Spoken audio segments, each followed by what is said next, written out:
इधर गांधारी के को भी सांत्वना देती है और इधर मां कुंती से विदाई लेने पहुंचते हैं।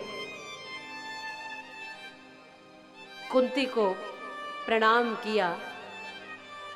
जब अपनी बुआ को प्रणाम किया तो कुंती ने कहा कि प्रभु आप मुझे प्रणाम मत करिए, क्योंकि मैं आपके स्वरूप को पहचान चुकी हूं। आप कोई सामान्य नहीं है, आपके बिना तो हम कुछ भी नहीं है।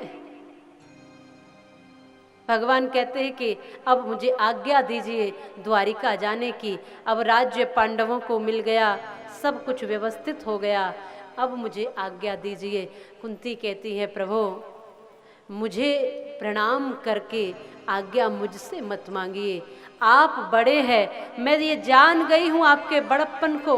आपने ही ये महाभारत का युद्ध जिताया, आपने ही समय समय पर हमारी रक्षा की। आप नहीं होते तो हम आज यहाँ जीवित नहीं होते। आपने ही सब कुछ दिया और किया है। आप श्रेष्ठ हैं, आप बड़े हैं, आपकी महिमा को मैं पहचान गई हूँ।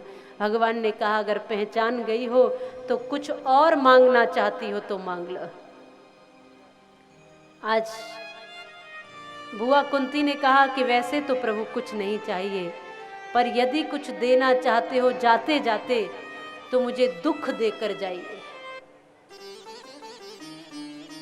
अब भक्त कोई ऐसा होगा जो दुख मांगे भगवान से?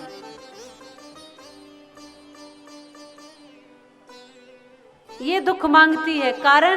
कारण ये कि प्रभु सुख में तो हम भूल जाते हैं तुम्हें, दुख ही एक ऐसा है जब हम याद करते हैं।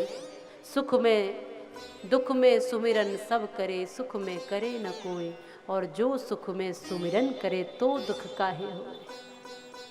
प्रभु हम तो नादान हैं, हम ये जानते हैं कि दुख में आपको याद करते हैं, और ये भी जानते हैं कि जब जब आपको पुकारा है आप दौड़े चले आए हो।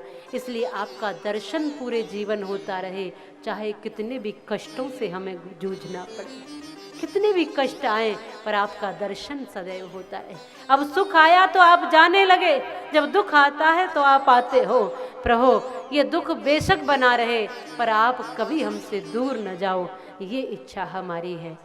भगवान प्रसन्न हुए और मां कुंती से विदा लेकर के आज द्वारिका की ओर जाने लगे।